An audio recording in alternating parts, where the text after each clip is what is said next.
जय श्री गुरुदेव। गुरुर्ब्रह्मा गुरुर्विष्णु गुरुर्देव महेश्वर गुरु साक्षात् परम ब्रह्म तस्मै श्री गुरवे नमः। जय जगन्नाथ। श्रीमद् भगवद गीता चतुर्थ अध्याय श्लोक संख्या 37। यथैधांसि समिद्धो अग्निर्भस्मसात् कुरुते अर्जुनः ज्ञानाग्निः सर्वकर्माणि भस्मसात् कुरुते तथा। अनुवाद। प्रभु जी को साष्टांग प्रणाम। जय श्री राम। सत्संग प्रणाम। प्रणाम। हे अर्जुन, प्रज्वलित अग्नि जेपरी इंधन सबु भस्मीभूत कर दिए, ज्ञान रूपक अग्नि सेहीपरि समस्त कर्म भस्मीभूत कर दिए। या द्वारा भगवान बुझाउछंती जे प्रज्वलित अग्नि जेपरी काष्ठादि समस्त इंधन को भस्म करी ताहाकु नष्ट कर दिए, तत्व ज्ञान रूपक अग्नि सेहीपरि जेते शुभाशुभ कर्म अछि से सबु को अर्थात ताहार फल रूपक सुख दुख भोग मानकु तथा सेमानक कारण रूपक अविद्या एवं अहंत ममत्व राग देश आदि समस्त विकार सहित समस्त कर्म को नष्ट कर दिए।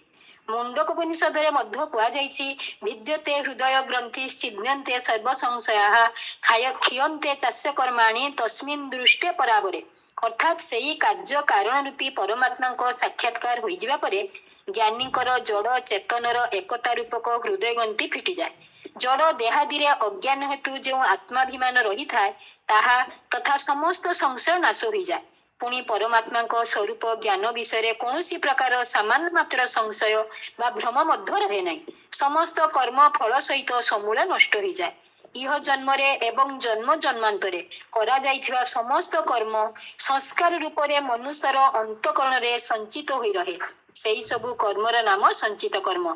सेथि मध्यरु जो कर्म वर्तमान जन्मरे फल देया पई प्रस्तुत होई जाए ताहार नाम प्रारब्ध कर्म एवं वर्तमान करा जाउथुवा कर्म को क्रियमाण कर्म कहंती। उपरे कुहा जाइतला तत्व ज्ञान रूपक अग्नि प्रकट हेबा मात्रे समस्त पूर्व संचित संस्कार लोप हो जाए। मन बुद्धि एवं शरीर रु आत्मा को असंग बोली बुझी जिबारु मन इंद्रिय एवं शरीर आदि सहित प्रारब्ध भोगर संबंध रही मध्य सेही भोग साधकंकर बा जोगींकर अंतकरण रे हर्ष शोक आदि विकार जात करि पारे नाही। तेणु से सबु मध्य नष्ट हो जाए एवं क्रियमाण कर्म रे सेही जोगी बा साधकंकर कर्तृत्वभान तथा ममत्व आसक्ति एवं वासना न थिबारु से गुडिकर संस्कार भी रहे नाही। तेणु सेही कर्म प्रकृत रे कर्म हुए नाही। एपरि भाबरे तांकर समस्त कर्म नष्ट हो जाए एवं कर्म नष्ट हो गले ताहार फल आउ फलिबो किपरि। पुणी संचित संस्कार बिना तांको ठारे राग देश तथा हर्ष शोक आदि विकार वृत्ति गुडिक मध्य किपरि बा जात होई परिबो। अतएव कर्म सहित तांकर समस्त विकार एवं समस्त कर्म फल नष्ट हो जाए। जय श्री राम। प्रभुजी प्रणाम। प्रणाम। धन्यवाद माता जी। प्रभु जी प्रणाम। की सुमति माता जी ताकर लिंक ता खोलुनी लग जय श्री जगन्नाथ। प्रणाम प्रभु जी। नमस्कार। प्रणाम प्रणाम माता। ये श्लोक रे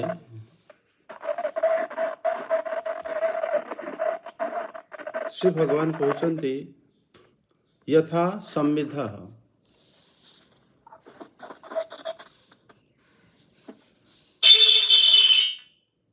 यथा समिधा को जेभली भाव समिध है काठ यथा समिध अग्नि जेभली प्रज्वलित अग्नि कौन करे थे कौन करती ना एधांसी काष्ठ आदि अंधन को कौन करे ना भस्मात् कुरुते भस्म कर दिए। अग्नि कौन करे ना काठ जदि निया जाल माने आरंभ हो गलानी ताहले सेथिरे जदि आमे काठ पकाइबा ताहले से संपूर्ण रूपे भस्म हो जिवो जली जली के। तापर से कुछ तथा ज्ञानाग्नि से भली भाव ज्ञान रूपक अग्नि रे सर्वकर्माणि भस्मात् करुते समस्त प्रकार कर्म मध्य भस्म हो जाए। कर्म कहीं कारण आमे माने कर्मयोग तृतीय अध्याय पढ़ी चतुर्थ मध्य आमे दिव्य ज्ञान योग पढ़िले। कर्म द्वारा ही आमे पुनर्जन्म बा आमर जन्म निर्धारित होता है। जमी माता जी पाठ करुले आमर अनेक जन्मर जो कर्म रही था से कौन हुए ना ସଞ୍ଚିତ ହୋଇ ତାକୁ ସଞ୍ଚିତ କର୍ମ କହନ୍ତି। ଏବଂ ତାପରେ ଯେତେବେଳେ ସେଥିରୁ ଏ ଶରୀର ଆମେ ଯେତେବେଳେ ଲାଭ କରନ୍ତି ସେତେବେଳେ କିଛି କର୍ମ ଆମର ପ୍ରାରବ୍ଧ ରୂପରେ ଆସି ଏ ଶରୀରକୁ ଜନ୍ମ ଦେଇଥାଏ। ଏବଂ ପ୍ରାରବ୍ଧ କର୍ମରେ ଯେଭଳି ଆମେ ଏଇ ଘରେ ଜନ୍ମ ହେବା ଏବଂ ଆମର এইଭଳି ଭାବରେ ଆମର ଶିକ୍ଷା ଦୀକ୍ଷା ହେବ, ଯାହା କିଛି ଆମେ ଆଜି ପ୍ରାପ୍ତ ହେଇଛି ପ୍ରାରବ୍ଧ କର୍ମ ହିସାବରେ ପ୍ରାପ୍ତ ହେଇଛି। କିନ୍ତୁ ଯଦି କର୍ମ ବନ୍ଦ ନ ହେବ ବା ଭସ୍ମ ନ ହେବ ତାହେଲେ ଆମେ ମୁକ୍ତ ହେଇପାରିବା ନାହିଁ। ଶ୍ରୀ ଭଗବାନ ଏ ଶ୍ଲୋକରେ ମାନେ ସେ କହୁଛନ୍ତି କି ହେ ଅର୍ଜୁନ ଦେବ, ଯେଭଳି ଭାବରେ ପ୍ରଜ୍ୱଳିତ ଅଗ୍ନି କାଠକୁ ବା ଇନ୍ଧନକୁ ଭସ୍ମ କରିଦିଏ ସେଇଭଳି ଭାବରେ ଜ୍ଞାନ ରୂପକ ଅଗ୍ନି ସମସ୍ତ କର୍ମକୁ ଭସ୍ମ କରିଦିଏ। ତ ଜ୍ଞାନ ରୂପକ ଅଗ୍ନି ଆମେ ଜ୍ଞାନ ତ ମାନେ ଶ୍ରୀ ଗୁରୁଙ୍କ ଠାରୁ ହିଁ ପ୍ରାପ୍ତ କରିବା। ତଦ୍ବିଧି ପ୍ରଣିପାତେନ ପରିପ୍ରଶ୍ନେନ ସେବୟା ଆମର ଶ୍ଲୋକ 34ରେ ପାଠ କରିଥିଲେ। ଏବେ ଶ୍ଲୋକ 37ରେ ଶ୍ରୀ ଭଗବାନ ସେହି ଯେଉଁ ଜ୍ଞାନ ଆମେ ତତ୍ତ୍ୱଜ୍ଞାନ ଯେତେବେଳେ ପ୍ରାପ୍ତ କରନ୍ତି ତାର ଫଳ ସ୍ୱରୂପ ଏଠି 37 ଶ୍ଲୋକରେ ଭଗବାନ କହୁଛନ୍ତି କି ଯେଭଳି ଅଗ୍ନି ସବୁ ଇନ୍ଧନକୁ ନଷ୍ଟ କରିଦିଏ ସେଇଭଳି ଜ୍ଞାନ ଯେଉଁଟାକି ଆମ ଗୁରୁଙ୍କ ଠାରୁ ମିଳିଥାଏ ତା ଦ୍ୱାରା ସବୁ ପ୍ରକାର କର୍ମ ମଧ୍ୟ ନଷ୍ଟ ହେଇଯାଇଥାଏ। ମାନେ ଏଠି ବ୍ୟକ୍ତିର ଯେଉଁ ଶୁଦ୍ଧ ଯେମିତି ଆମର ବ୍ୟାଖ୍ୟାରେ ଶ୍ରୀ ଭକ୍ତିବିନୋଦ ଠାକୁର କହୁଛନ୍ତି, ବିଶ୍ୱନାଥ ଚକ୍ରବର୍ତ୍ତୀ ଠାକୁର ଏ ଶ୍ଲୋକରେ ବହୁତ କମ୍ ଛୋଟ ବ୍ୟାଖ୍ୟା ଦେଇଛନ୍ତି। ସେ କହୁଛନ୍ତି କି ଶୁଦ୍ଧାନ୍ତ କରଣୋତ୍ପନ୍ନଂ ଜ୍ଞାନଂ ତ ପ୍ରାରବ୍ଧି ଭିନ୍ନଂ କର୍ମ ମାତ୍ର ବିନଶ୍ୟତେ। ସେ କହୁଛନ୍ତି ଚକ୍ରବର୍ତ୍ତୀ ପାଦ ଏ ଶ୍ଲୋକରେ କି ଶୁଦ୍ଧ ଅନ୍ତଃକରଣରେ ଉତ୍ପନ୍ନ ଜ୍ଞାନ, ଯେତେବେଳେ ଆମର ଅନ୍ତଃକରଣ ଶୁଦ୍ଧ ସେଥିରେ ଯେଉଁ ଜ୍ଞାନ ଉତ୍ପନ୍ନ ହେଇଥାଏ, କାରଣ ଗୁରୁଦେବ ଜ୍ଞାନ ଦେଲେ ମଧ୍ୟ ସେ ଜ୍ଞାନ ଆମ ହୃଦୟରେ ତେବେ ଫଳୀଭୂତ ହୁଏ ଯେତେବେଳେ ଆମର ହୃଦୟ ଶୁଦ୍ଧ ହେଇଥାଏ। ନହେଲେ ସେ ଜ୍ଞାନ ଆମ ହୃଦୟରେ ମାନେ ଅଙ୍କୁରିତ ହୁଏ ନାହିଁ ବା ସେ ଜ୍ଞାନ ଆମ ହୃଦୟରେ ପରିପ୍ରକାଶ କରିପାରେ ନାହିଁ।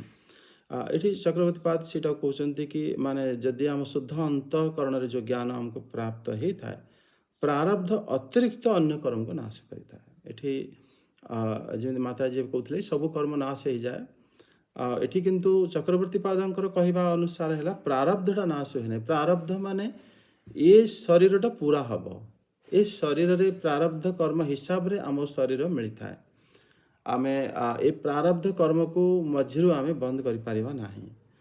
ଆମେ ପଢ଼ିଛନ୍ତି ଶ୍ରୀମଦ୍ ଭାଗବତ ଧ୍ରୁବ ମହାରାଜ ହଉ ବା ଶ୍ରୀ ପ୍ରହ୍ଲାଦ ମହାରାଜ ହୁଅନ୍ତୁ ବା ଶ୍ରୀ ପୃଥୁ ମହାରାଜ ମାନେ ଅନ୍ୟାନ୍ୟ ଯେଉଁ ଆମେ ଯେତେ ବି ଭକ୍ତଙ୍କ କଥା ପଢ଼ିଛନ୍ତି, ପୃଥୁ ମହାରାଜ ତ ଭଗବାନଙ୍କ ଅବତାର, କିନ୍ତୁ ଧ୍ରୁବ ମହାରାଜଙ୍କ କଥା ଦେଖନ୍ତୁ, ଯେତେବେଳେ ସିଏ ମାନେ ବାଳକ ଅବସ୍ଥା ଥିଲେ ସେତେବେଳେ ଶ୍ରୀହରିଙ୍କୁ ସେ ପ୍ରାପ୍ତ ହେଇଥିଲେ। ତା ସତ୍ତ୍ୱେ ସେ ପୁରା ତାଙ୍କର ମାନେ ସମୟଟାକୁ ସେ ପୁରା କରିଥିଲେ ଏବଂ ତାପରେ ସେ ତା ପୂର୍ବରୁ ସେ ସନ୍ନ୍ୟାସ ନେଇ ହରିଦ୍ୱାର ଚାଲି ଯାଇଥିଲେ ଏବଂ ସେଠି ମଧ୍ୟ ସେ ମାନେ ଧ୍ୟାନ ଜପ ମାନେ ଭଗବାନଙ୍କ ପ୍ରତି ଯେଉଁ ଭକ୍ତି କ୍ରିୟା ଆଦି କରି ସାଧୁମାନଙ୍କର ସେବା କରୁଥିଲେ ଏବଂ ତାଙ୍କର ସମୟ ଯେତେବେଳେ ଅତିକ୍ରାନ୍ତ ହେଲା ସେତେବେଳେ ମୃତ୍ୟୁ ଆସିଥିଲା ଏବଂ ସେ ସମୟରେ ଆମ ନନ୍ଦ ସୁନନ୍ଦ ଆଦି ପାର୍ଷଦ ମଧ୍ୟ ଆସିଥିଲେ। ଏଥିରୁ ଜଣାପଡ଼ୁଛି କି ମାନେ ଯେତେବେଳେ ଆମର ସମୟ ପୁରା ନ ହେବା ପର୍ଯ୍ୟନ୍ତ ପ୍ରାରବ୍ଧ କର୍ମ ନଷ୍ଟ ହୁଏ ନାହିଁ। ତେଣୁ ଶ୍ରୀ ଚକ୍ରବର୍ତ୍ତୀ ପାଦ ଏ ଶ୍ଲୋକରେ କହୁଛନ୍ତି କି ପ୍ରାରବ୍ଧ କର୍ମ ଛଡ଼ା ବାକି ସବୁ କର୍ମ ଆମର ଏ ଜନ୍ମଟା ତ ରହିବ ହିଁ। ଏ ଜନ୍ମ ବିନା କର୍ମରେ ଜନ୍ମର କୌଣସି କାରଣ ନାହିଁ। ଯଦି ଆପଣ ସମ୍ପୂର୍ଣ୍ଣ କର୍ମ ନଷ୍ଟ ହେଇଯିବ ତାହେଲେ ଏ ଶରୀର ମଧ୍ୟ ନଷ୍ଟ ହେଇଯିବ। ଏ ବିଷୟରେ ଆମର ପୂର୍ବରୁ ଭାଗବତମରେ କେତେ ଶ୍ଲୋକ ଟୀକାରେ ମଧ୍ୟ ଏ ଭିତରେ ଚର୍ଚ୍ଚା ହେଇଛି। ଆଉ କିନ୍ତୁ ଯେତେବେଳେ ଏଠି ଶ୍ରୀ ଚକ୍ରବର୍ତ୍ତୀ ପାଦ କହୁଛନ୍ତି ପ୍ରାରବ୍ଧ କର୍ମ ବ୍ୟତୀତ ବାକି ସବୁ କର୍ମ ନାଶ ହେଇଯାଏ, ଆଉ ସେଥିରେ ମାନେ ଶ୍ରୀ ଭଗବାନ এই କଥା এই ଶ୍ଲୋକରେ କହୁଛନ୍ତି। ମାନେ ଭକ୍ତିବିନୋଦ ଠାକୁର କହୁଛନ୍ତି ଯେ ମାନେ ବ୍ରହ୍ମସୂତ୍ର ଅନୁସାରେ କୁହାଯାଇଛି କି ତଦଧିଗମ ଉତ୍ତର ପୂର୍ବାଧୟ ଶ୍ଲେଷ ବିନାଶଉ ତଦ୍ୱୟ ଉପଦେଶାତ୍ କି ଜ୍ଞାନୀ ପୁରୁଷଙ୍କର ପୁରୁଷଙ୍କୁ ମଧ୍ୟ ପ୍ରାରବ୍ଧ ଭୋଗିବାକୁ ପଡ଼ିଥାଏ। ମାନେ ପ୍ରାରବ୍ଧ ତାଙ୍କର ମଧ୍ୟ ନଷ୍ଟ ହୁଏ ନାହିଁ। କିନ୍ତୁ ମାନେ ଶ୍ରୀରୂପ ଗୋସ୍ୱାମୀ ପାଦ କହନ୍ତି ତାଙ୍କର ଜ୍ଞାନୀ ପୁରୁଷଙ୍କର ପ୍ରାରବ୍ଧ ରହିଲେ ମଧ୍ୟ କିନ୍ତୁ ଯେତେବେଳେ ସେମାନେ ମାନେ ଭଗବାନ ଶ୍ରୀ ବ୍ରହ୍ମଙ୍କୁ ଯେତେବେଳେ ସିଏ ଚିନ୍ତା କରନ୍ତି ସେତେବେଳେ ତାଙ୍କର କ'ଣ ହୁଏ ନା ତାଙ୍କର ମାନେ କର୍ମଫଳ ତାଙ୍କୁ ଭୋଗିବାକୁ ପଡ଼ିଲେ ମଧ୍ୟ ପ୍ରାରବ୍ଧ କର୍ମ ସେ ସ୍ଫୂର୍ତ୍ତି ମାତ୍ରରେ ମାନେ ଭଗବାନଙ୍କର ନାମ ଯେତେବେଳେ ଜିହ୍ୱାରେ ସ୍ଫୁର୍ତ୍ତି ହେଇଯାଏ ସେତେବେଳେ ପ୍ରାରବ୍ଧ କର୍ମର ଫଳ ମଧ୍ୟ ତାଙ୍କ ପାଖକୁ ସେଭଳି ଆସେ ନାହିଁ ଯେମିତି ବର୍ଣ୍ଣନ ହେଇଥାଏ। ସେ ବହୁତ କମ୍ରେ ଆସିକି ପଳାଇଯାଏ, ସେଟା ଜଣାପଡ଼େ ନାହିଁ, କିନ୍ତୁ ସେ ରହିଥାଏ। ରୂପ ଗୋସ୍ୱାମୀ ପାଦ ମାନେ ଶ୍ରୀ ନାମାଷ୍ଟକମରେ ଲେଖିଛନ୍ତି ଭଗବାନଙ୍କର ନାମର ବହୁତ ଶକ୍ତି। ତେଣୁ ସିଏ ମାନେ କହୁଛନ୍ତି କି यद ब्रह्म साक्षात्कृति निष्ठयापि विनाश मायाति विना नो भोगी अपैति नाम स्फुरणेन तते प्रारब्ध कर्मेति विरोति वेदा। अर्थात हे नाम ब्रह्म, हे भगवानकर नाम, भगवानकर अविच्छिन्न ब्रह्म चिंतारे ब्रह्म साक्षात्कार करिबा परे मध्य जदि प्रारब्ध कर्मफल को भोगिबा को पड़े, से प्रारब्ध कर्मफल आपणकर माने स्फुरण मात्र माने भगवानकर नामर स्फुरण मात्र भक्तंकर जिह्वारे जेतेबेले सी स्फुरण होता है सेतेबेले सबकिछि तांकठु दूराई जाए, प्रारब्ध मध्य दूराई जाए।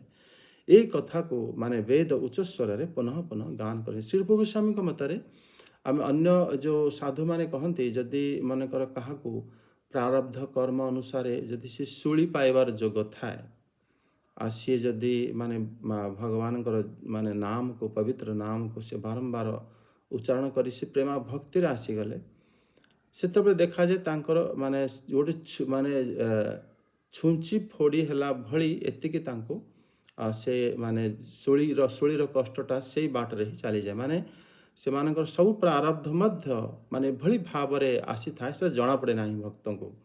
आ प्रारब्ध तार पूरा फल को प्रारब्ध कराई पारे नहीं, कारण ए भगवान नामर शक्ति को ए जगह रूप गोस्वामी पाद वर्णन करछन्ति।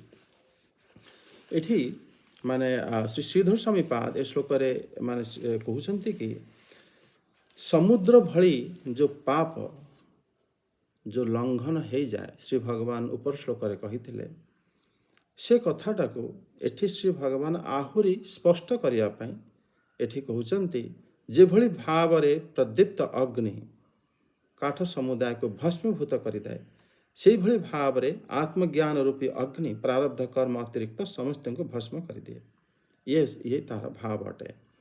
माने श्री स्वामीपाद कहते समुद्रवत स्थित शैव पापस्य माने समुद्र भली अगाध अगर पाप भी आमर केते जन्म आम कौन पाप कर तार किसी हिसाब अच्छे, बहुत जन्म आम बिताई सारी। एपरी कह जाए कि आम जी शरीर छाड़ी सारी एते माने जन्मरू अन्य शरीर मनीष होइथिबा केबे पशु होइथिबा पक्षी होइथिबा गछपत्र भी आम होइथिबा सबु प्रकार शरीर को जदि आम एकाठी करिबा से अनंत कोटि ब्रह्मांड हो एते शरीर आम छाड़ी सारी। ताले भावन्तु सबु कर्मर फल जिते माने संचित होइक रहिथिबो से केते रहिथिबो तार किसी कौन से ठिकाना नहीं।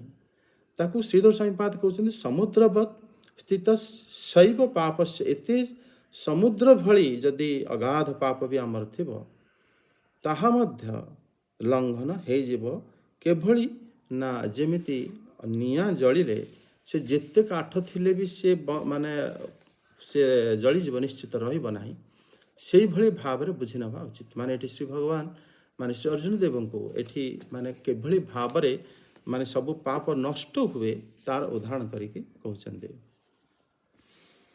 श्री रामानुजाचार्य पाद कहउछन्ते कि माने जेभली भाव रे सम्यक प्रवृद्ध अग्नि पूर्ण रूप रे जो अग्नि जेभली भाव रे ईंधन केते भी अधिक हेले मध्य बहुत काठ अच्छी बोली अग्नि जाली पारिबो नाही एमिति कौन से जगह शुणा जाए नाही। आपण पाखरे बहुत काठ अच्छी बहुत माने सुखिला पत्र अच्छी अग्नि छोटा सा माने गोटे अल्प गोटे माचिस तिल्ली बा आम कही परिबा गोटे डियासिली काठीटे एते बड़ एते काठ जळी पारे एते बड़ एते सब सुखिला पत्र से जळाई पारिबो जेमिति ताकू कौनसी असुविधा हुए नाही। सेही भली आत्मार यथार्थ स्वरूप विषयक जेतेबेले ज्ञान हो जाए आत्मविज्ञान सेतेबेले अग्नि जीवात्मा स्थित अनादि काल प्रवृत्त अनेक कर्म संचय को से भस्म कर दे थाए। एभली भाव माने अग्नि एते समय से जेतेबेले रहे माने एते समय संचित माने कर्म सब ସେ ନଷ୍ଟ କରିଦିଏ। ଏଠି ମାନେ ଶ୍ରୀ ମଧୁସୂଦନ ସରସ୍ୱତୀ ପାଦ ଏ ଶ୍ଲୋକରେ କହୁଛନ୍ତି କି ମାନେ ଯଦି ସିଏ ଜଣେ ଏତେ ଅଧିକ ଯେ ଜ୍ଞାନର ଫଳକୁ ଏ ଜାଗାରେ ଶ୍ରୀ ଭଗବାନ କହୁଛନ୍ତି ଏତେ ଅଧିକ ପାପ ରହିଥିଲେ ମଧ୍ୟ ତା କିପରି ନଷ୍ଟ ହୁଏ ଏ କଥା ଶ୍ରୀ ଭଗବାନ ଏ ଶ୍ଲୋକରେ କହୁଛନ୍ତି। ଜ୍ଞାନର ଯେଉଁ ଫଳ ମାନେ ଏତେ ଅଧିକ ତାହାକୁ ସ୍ୱୀକାର କରିବା ପାଇଁ ଶ୍ରୀ ଭଗବାନ ଏ ଜାଗାରେ କହିଛନ୍ତି। ମୁମୁକ୍ଷୁ କ'ଣ କରେ ନା ତାର ଯେତେବେଳେ ସେ ଇଚ୍ଛା କରେ ମୁକ୍ତ ହେବା ପାଇଁ ତାର ସମସ୍ତ ପାପ ପୁଣ୍ୟ ସବୁ ନଷ୍ଟ ହୋଇଯାଏ ଏ କଥା ଶ୍ରୁତିରେ କୁହାଯାଇଥାଏ। ସମୁଦ୍ର ଭଳି ପାପ ମଧ୍ୟ ଯଦି ଆମର ରହିଥାଏ ତେବେ ମଧ୍ୟ ସିଏ ମାନେ ଜ୍ଞାନ ରୂପୀ ଅଗ୍ନି ଦ୍ୱାରା ସିଏ ସମ୍ପୂର୍ଣ୍ଣ ରୂପେ ଜଳି ଭସ୍ମ ହୋଇଯାଏ ଏ କଥା ମାନେ ଏ ମଧ୍ୟ କହୁଛନ୍ତି। ତାପରେ ଶ୍ରୀପାଦ ଶଙ୍କରାଚାର୍ଯ୍ୟ ଏ ଶ୍ଲୋକରେ କହୁଛନ୍ତି କି ଯେମିତି ଇନ୍ଧନ କ'ଣ କରେ ନା ଜ୍ଞାନ ରୂପ ଯେମିତି ଇନ୍ଧନ ଅଗ୍ନିରେ ଜଳିଯାଏ ସେଇଭଳି ଭାବରେ ଜ୍ଞାନ ରୂପ ଅଗ୍ନି କର୍ମକୁ ସାକ୍ଷାତ ଭସ୍ମ ମାନେ କରିଦିଏ। ଏଠି କହୁଛନ୍ତି କି କର୍ମକୁ ସାକ୍ଷାତ ଭସ୍ମ ରୂପ କରିପାରେ ନାହିଁ। ତାର କାରଣ ହେଲା ଏ ଅଭିପ୍ରାୟକୁ ଶ୍ରୀ ଭଗବାନ ଯଥାର୍ଥ ଜ୍ଞାନ କର୍ମ ନିର୍ଜୀବ କରିବାର କାରଣ ବୋଲି କହିଛନ୍ତି। ମାନେ ଏଠି ଶଙ୍କରାଚାର୍ଯ୍ୟ ପାଦଙ୍କ ମତ ଅନୁସାରେ ସେ କହୁଛନ୍ତି ଯେକୌଣସି ଜ୍ଞାନ କେବେ ହେଲେ କର୍ମକୁ ନଷ୍ଟ କରିପାରେ ନାହିଁ। କୌଣସି ଜ୍ଞାନ ଆସିଲେ ନଷ୍ଟ ହୋଇପାରିବ ନାହିଁ, କିନ୍ତୁ ଯଦି ଆମର ସେ ଜ୍ଞାନ ଯଥାର୍ଥ ଥିବ ତାହେଲେ ହେଇପାରିବ। ମାନେ ସେ ଜ୍ଞାନ ନିଶ୍ଚିତ ରୂପେ କାରଣ ଯଦି ଜ୍ଞାନର ଶବ୍ଦ ଯଦି ବ୍ୟାଖ୍ୟା କରାଯାଏ ସେ ଯେକୌଣସି ବିଷୟରେ ଜଣେ କିଛି ଜାଣିଛି ତାକୁ ଜ୍ଞାନୀ କୁହାଯିବ, କିନ୍ତୁ ତା ଦ୍ୱାରା ସବୁ ପାପ ନଷ୍ଟ ହେବ ଏଟା ମଧ୍ୟ ବୁଝିବା ଠିକ୍ ନୁହଁ। ଏଠି ସେମାନେ ସମ୍ପୂର୍ଣ୍ଣ ରୂପେ ମାନେ ତତ୍ତ୍ୱ ଜ୍ଞାନକୁ କହିଛନ୍ତି। ତେଣୁ ଏ ଜାଗାରେ ଶଙ୍କରାଚାର୍ଯ୍ୟ ପାଦ ସେ ଶ୍ଲୋକରେ ମାନେ କହୁଛନ୍ତି କି ମାନେ ତସ୍ମାତ୍ ସମ୍ୟକ୍ ଦର୍ଶନମ୍ ସର୍ବକର୍ମାଣାମ୍ ନିର୍ଜୀବତ୍ୱେ କାरणम इति अभिप्राय। से कହୁଛନ୍ତି ଯଥାର୍ଥ ଜ୍ଞାନ जो ଜ୍ଞାନ ଦ୍ୱାରା ହିଁ କର୍ମ ନିର୍ଜୀବ ହୋଇଯାଏ ତାର ବୀଜ ମଧ୍ୟ ନଷ୍ଟ ହୋଇଯାଏ ସେ ବିଶେଷ ଜ୍ଞାନ ଦ୍ୱାରା ହିଁ ହେଇଥାଏ। ମାନେ ସେ କହୁଛନ୍ତି ଯେଉଁ କର୍ମରେ ଶରୀର ଉତ୍ପନ୍ନ ହୋଇଥାଏ ତାହାର ଫଳ ଦେବାର ଯେତେବେଳେ ପ୍ରବୃତ୍ତ ହୋଇସାରିଥାଏ ତାକୁ ମାନେ ଆମେ ଯେଉଁ ପ୍ରାରବ୍ଧ କର୍ମ କହିଥାନ୍ତି ମାନେ ଆମେ ତା ପୂର୍ବରୁ ଅଧିକ କର୍ମ ମଧ୍ୟ ଆମର ଥାଏ ଯେଉଁଟା ସଞ୍ଚିତ ହୋଇକି ଥାଏ ଏ ସବୁ ଗୁଡ଼ିକ ନଷ୍ଟ ହୋଇଯାଏ। ତାପରେ ସେ କହୁଛନ୍ତି ମାନେ ଏଇ ଜନ୍ମରେ ଯଦି ଜ୍ଞାନ ଯେତେବେଳେ ଉତ୍ପତ୍ତି ଆମର ହେଲା ତା ପୂର୍ବରୁ ଆମକୁ ଶରୀର ମିଳିଥାଏ। ତେଣୁ ଏ ଶରୀରର ମିଳିଥିବାରୁ ଆମର ଯେଉଁ ପ୍ରାରବ୍ଧ କର୍ମ ଥାଏ ସେ କର୍ମ ଆମ ସହିତ ଥାଏ, କିନ୍ତୁ ତା ପୂର୍ବରୁ ଯେଉଁ ସଞ୍ଚିତ କର୍ମ ଆମର ଥାଏ ସେ ସବୁଗୁଡ଼ିକ ନଷ୍ଟ ହୋଇଯାଏ।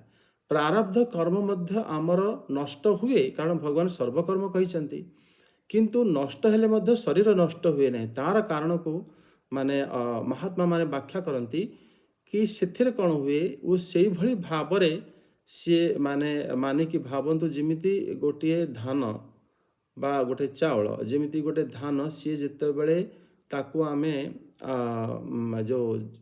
ଯେତେବେଳେ ଜମିରେ ଆମେ ତାକୁ ରୋପଣ କରନ୍ତି ସେଥିରୁ ବୃକ୍ଷ ହୋଇଥାଏ, କିନ୍ତୁ ଯେତେବେଳେ ସେ ଚାଉଳକୁ ଆମେ ଉଁସେଇ ଦିଅନ୍ତି ବା ଗରମ କରିଦିଅନ୍ତି ସେ ଦ୍ୱିତୀୟ ଥର ଆଉ ଗଛ ହେଇପାରେ ନାହିଁ।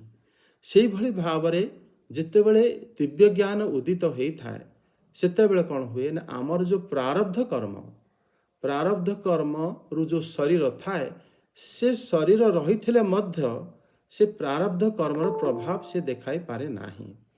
ତାର କାରଣ ହେଲା ସେ ପ୍ରାରବ୍ଧ କର୍ମ ଦ୍ୱାରା ସେ ପ୍ରାରବ୍ଧ କର୍ମ କିଭଳି ହେଇଥାଏ ନା ଯେମିତି କୌଣସି ବୀଜକୁ ଯେତେବେଳେ ତାକୁ ଗରମ କରିଦିଅ ବା କୌଣସି ଭାଜି ଦିଅ ଯେତେବେଳେ ସେଥିରେ ଦ୍ୱିତୀୟ ଥର ସେ ବୀଜ ରହିଲେ ମଧ୍ୟ ତାକୁ ଆଉ ସେଥିରୁ ଗଛ ହେଇପାରେ ନାହିଁ। ସେଇଭଳି ଭାବରେ ଭକ୍ତମାନଙ୍କର ବା ଯେଉଁମାନେ ଗୁରୁଙ୍କ ଠାରୁ ତତ୍ତ୍ୱ ଜ୍ଞାନ ଆହରଣ କରିଥାନ୍ତି ସେମାନଙ୍କର ସେ ଜ୍ଞାନ ରହିଥିଲେ ମଧ୍ୟ ସେ ପ୍ରାରବ୍ଧ କର୍ମ ରହିଥିଲେ ମଧ୍ୟ ସେ କର୍ମ ତାଙ୍କୁ ପୁନର୍ବାର କୌଣସି ପ୍ରକାର ଜନ୍ମ ଦେଇପାରେ ନାହିଁ ବା ତାର କର୍ମର ଫଳ ମଧ୍ୟ ତାଙ୍କୁ ଭୋଗିବାକୁ ଦେଇପାରେ ନାହିଁ। ଏଭଳି ଭାବରେ ସବୁ ମହାତ୍ମା ମାନଙ୍କର ଏ ଶ୍ଲୋକରେ ଭାଷ୍ୟ ରହିଛି। ସମସ୍ତେ କହୁଛନ୍ତି କି ଜ୍ଞାନାଗ୍ନି ଦ୍ୱାରା ସବୁ ପ୍ରକାର କର୍ମର ନାଶ ହୋଇଥାଏ। ଆଉ ସେ ଜ୍ଞାନ ଯିଏ ସେ ଭଗବାନଙ୍କର ସମ୍ବନ୍ଧ ଜ୍ଞାନ ହୋଇଥିବ ଏବଂ ସେ ନିଶ୍ଚିତ ଗୁରୁ ପ୍ରଦତ୍ତ ତତ୍ତ୍ୱ ଜ୍ଞାନ ହେଇଥିବ। ଜୟ ଜଗନ୍ନାଥ। ହରି।